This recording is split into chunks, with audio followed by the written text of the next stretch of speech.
नमस्कार, आप देख रहे हैं न्यूज 24। आपके साथ मैं हूं रवि ठाकुर। गृह मंत्री अमित शाह बंगाल से लेकर असम तक मंदिरों में दर्शन कर रहे हैं और शक्ति साधना कर रहे हैं। असम दौरे पर अमित शाह ने कामाख्या मंदिर में आशीर्वाद लिया। इससे पहले बंगाल में भी वो काली और दुर्गा की आराधना कर चुके हैं। पश्चिम बंगाल और असम में अगले कुछ महीनों बाद विधानसभा के चुनाव होने वाले हैं, इसलिए अमित शाह की ये शक्ति पूजा काफी अहम मानी जा रही है। क्या पार्टी ने आस्था के जरिए लोगों के दिलों पर राज करने की रणनीति बनाई है? शाह की शक्ति पूजा के मायने क्या हैं? देखिए हमारी इस खास रिपोर्ट में।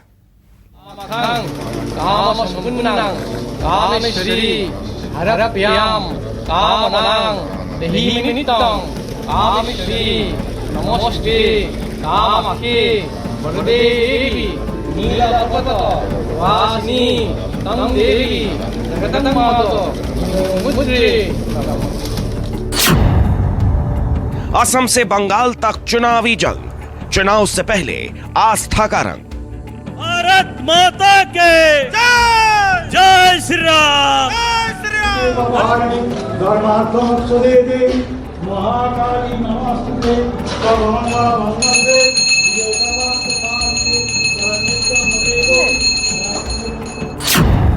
बंगाल में बीजेपी की जय काली, असम में मां कामाख्या वाली।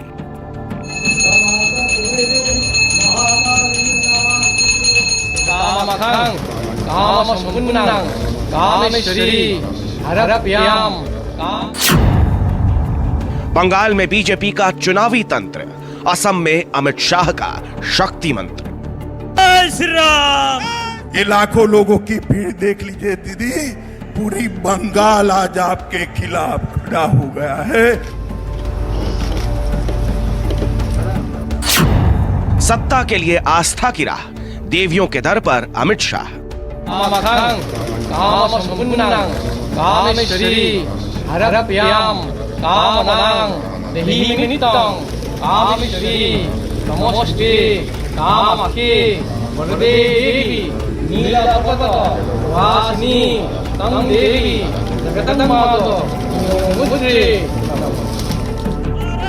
बंगाल और असम में कुछ महीनों बाद चुनावी बिगुल बजने वाला है। ऐसे में बीजेपी ने सत्ता की सीढ़ियां चढ़ने के लिए आस्था का रास्ता चुना है। बंगाल हो या फिर असम, दोनों ही जगह बीजेपी नेता मंदिरों में अपना शीश झुका रहे हैं। गृह मंत्री अमित शाह खुद शक्तिपीठों के दर्शन कर रहे हैं और देवी मां से जीत का आशीर्वाद मांग रहे हैं।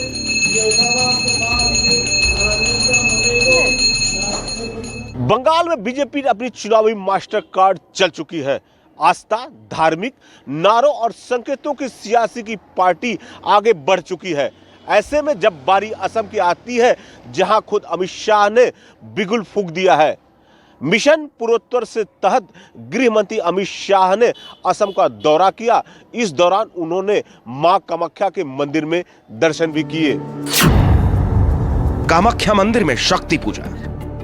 ये तस्वीरें उस वक्त की हैं जब देश के गृह मंत्री असम दौरे पर थे। इस दौरान उन्होंने सबसे पुराने शक्तिपीठ मां कामाख्या मंदिर के दर्शन किए और पूजा अर्चना की। सबसे पहले मंदिर के बाहर ही पुजारी ने अमित शाह को मंदिर का इतिहास बताया और कई रोचक जानकारियां दी। काफी देर तक बाहर से ही मंदिर के दर्शन करने के बाद गृह मंत्री ने मंदिर के अंदर प्रवेश किया। फिर पारंपरिक तौर तरीके से पूजा अर्चना की, मंत्रोच्चारण किया।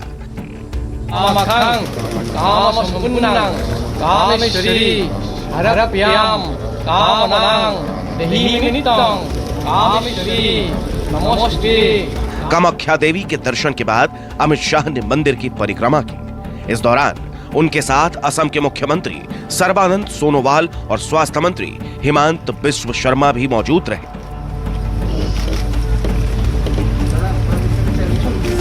आपको बता दें कि कामाख्या मंदिर 51 शक्तिपीठों में से एक है। मंदिर नीलांचल पर्वत से करीब 10 किलोमीटर दूर है। मंदिर में दुर्गा या मां अंबे की कोई मूर्ति नहीं है। मंदिर में एक कुंड बना है जो हमेशा फूलों से ढका रहता है। बस इसी की पूजा की जाती है।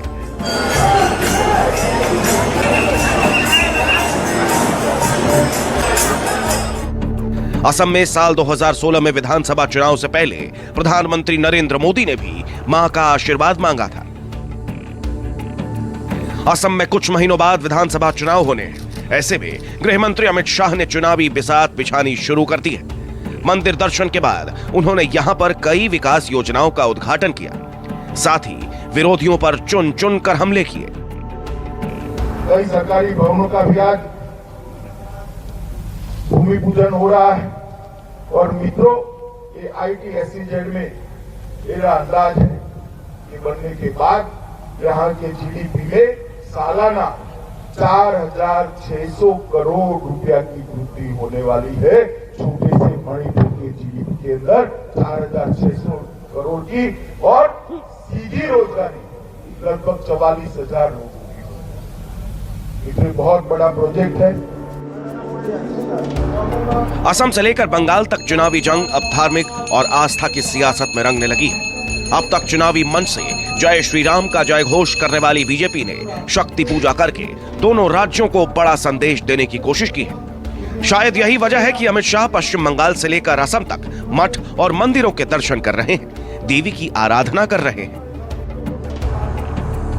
बंगाल से लेकर असम तक धार्मिक, संस्कृति और आस्था को बहुत बड़ी मान्यता दी जाती है। इसीलिए कहा जाता है कि अगर यहाँ के लोगों को दिलों में जगह बनानी है तो वह रास्ता भी मंदिरों से और आस्था से होकर गुजरता है। शायद यही वजह है कि अमित शाह बंगाल से लेकर असम तक मंदिरों के दर्शन करना नहीं भूलते। असम दौरे से पहले गृह मंत्री अमित शाह ने पश्चिम बंगाल में शक्ति पूजा की थी। यहां भी उन्होंने आस्था का रंग बिखेरा। ममता के गढ़ मिदनापुर में अमित शाह ने सिद्धेश्वर मंदिर के दर्शन कर बंगाली दिलों में एक जगह बनाने की भरपूर कोशिश की थी।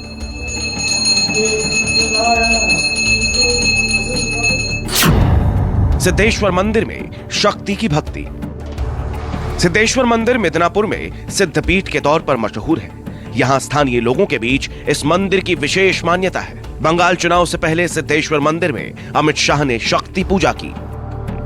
बंगाल के अंदर में आया हूं, तब इस भूमि पर आकर इस भूमि की मिट्टी को सर पे लगाकर एक नई चेतना और ऊर्जा का अनुभव कर रहा हूं। और मैं आज यहां से देश भर के युवाओं को भी कहना चाहता हूं कि हमें देश के लिए मरने का मौका तो नहीं मिला है, मगर देश के लिए जीने का मौका हमें जरूर मिला है। और खुदीराम बोस को याद कर कर हमने उसी रास्ते को प्रशस्त करना चाहिए और मोदी जी के नेतृत्व में एक मजबूत, सशक्त, सुरक्षित भारत का निर्माण करना चाहिए। महामाया मंदिर में शक्ति दर्शन। पश्चिम बंगाल के मिदनापुर में अमित शाह ने महामाया का भी आशीर्वाद लिया था। महामाया मंदिर में उन्होंने देवी के रूप को नमन किया। इस शक्तिपीठ में अमित शाह ने पूजा अर्चना कर बंगाल विजय का आशीर्वाद मांगा।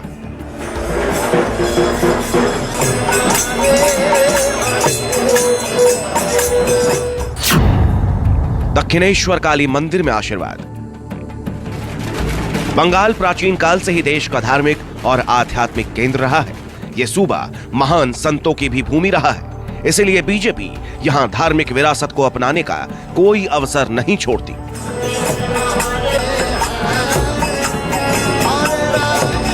नवंबर में भी जब अमित शाह पश्चिम बंगाल दौरे पर थे, तब भी उन्होंने कोलकाता के दक्षिणेश्वर काली के दर्शन किए थे।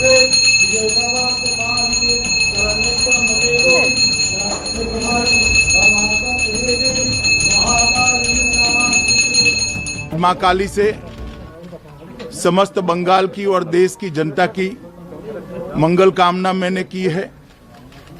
मोदी जी के नेतृत्व में यह देश फिर से एक बार दुनिया में अपना गौरवमय स्थान प्राप्त करे, यही मेरी मां काली के चरणों में प्रार्थना है।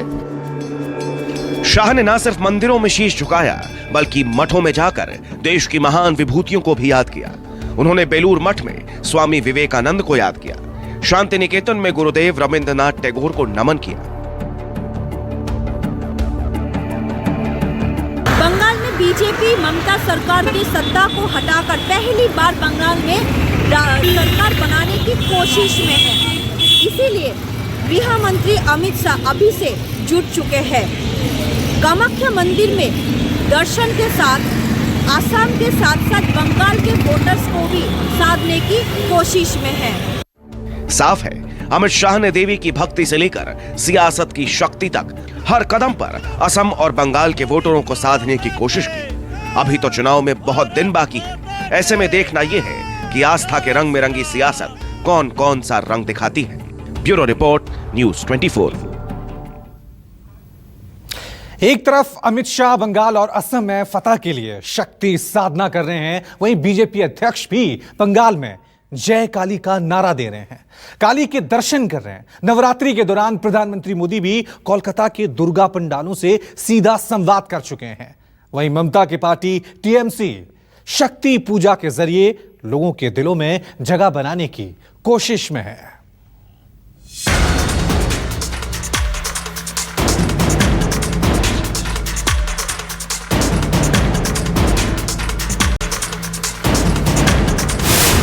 बीजेपी का मिशन आस्था, मंदिरों से मिलेगा चुनावी रास्ता।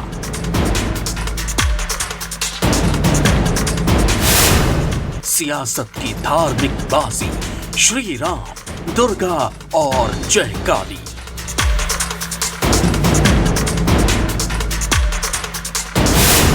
असम हो या बंगाल, शक्ति पूजा से कल्याण।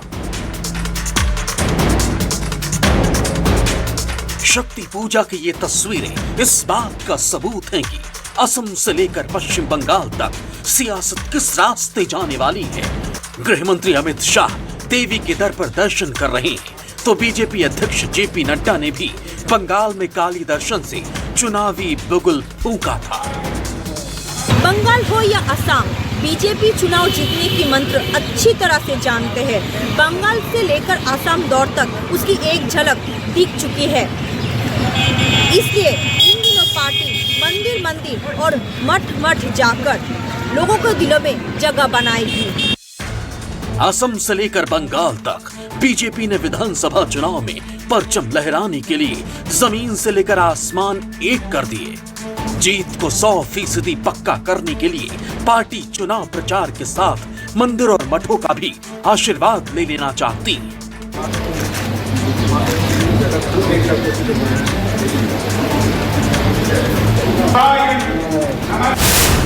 कोलकाता में जय काली। ये पश्चिम बंगाल में सत्ता के लिए आस्था का एक और ट्रेलर है। अमित शाह ने तो बंगाल के मंदिरों में पूजा पाठ किया ही, लेकिन पार्टी अध्यक्ष जेपी नड्डा ने भी जीत के लिए मंदिरों में मत्था टेका।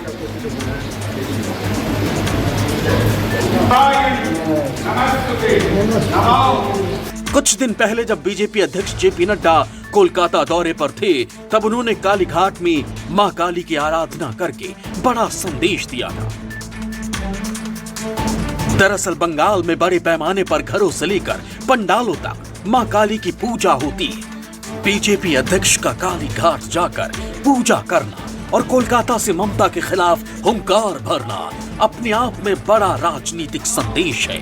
यानी बीजेपी जय श्री राम और जय काली के साथ ही धार्मिक सियासत के मोर्चे पर भी आगे नजर आना चाहती है। दुर्गा पूजा पश्चिम बंगाल ही नहीं, पूरे पूर्वी भारत की संस्कृति का अभिन्न अंग है। शक्ति की पूजा देश भर में हर स्थान पर किसी न किसी प्रकार से की जा सकती है, की जाती है, मनाते हैं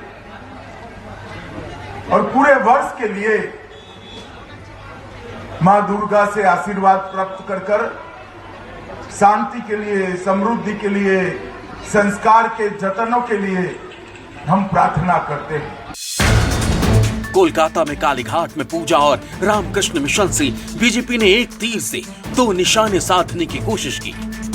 ऐसा नहीं है कि अमित शाह और जेपी नड्डा ही शक्ति पूजा कर रहे हैं, बल्कि प्रधानमंत्री मोदी भी नवरात्र में दुर्गा पूजा के दौरान देवी की आराधना कर चुके हैं। उस वक्त उन्होंने दुर्गा पूजा आयोजित करने वाले पंडालों से वर्चुअल तौर पर संवाद किया था। एक तरफ बीजेपी मंदिरों से आराधना करके मतदाताओं के दिलों में जगह बनाने की कोशिश में है, वहीं दूसरी तरफ टीएमसी के मुकाबले की बात हो तो पार्टी ने जय श्री राम के नारे लगाकर उसे आक्रामक तरीके से घेरने की रणनीति पर काम कर रही है।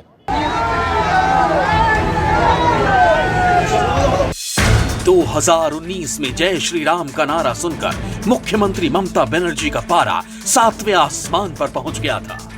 बैरकपुर से लौटते समय जब उनके काफिले के सामने बीजेपी कार्यकर्ताओं ने जय श्री राम का नारा लगाया तो ममता ने गाड़ी से उतरकर नारा लगाने वालों को धमकाया।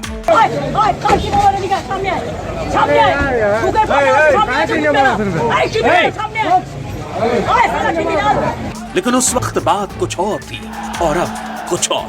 2019 लोकसभा में जय श्री राम के नारे का असर देखने के बाद ममता ने भी धार्मिक मोर्चे पर बीजेपी को जवाब देने की तैयारी कर ली। उन्होंने बीजेपी की धार्मिक कार्ड वाली सियासत के जवाब में दुर्गा पंडालों के लिए खजाना खोल दिया। साफ है, असम हो या फिर बंगाल, दोनों ही सूबों में अगले कुछ महीने में चुनाव होने वाले हैं। ऐसे में ये अंदाजा लगाना मुश्किल नहीं है कि चुनाव प्रचार के दौरान पार्टियां किन मुद्दों को लेकर जनता के बीच जाने वाली हैं। Bureau report, news 24।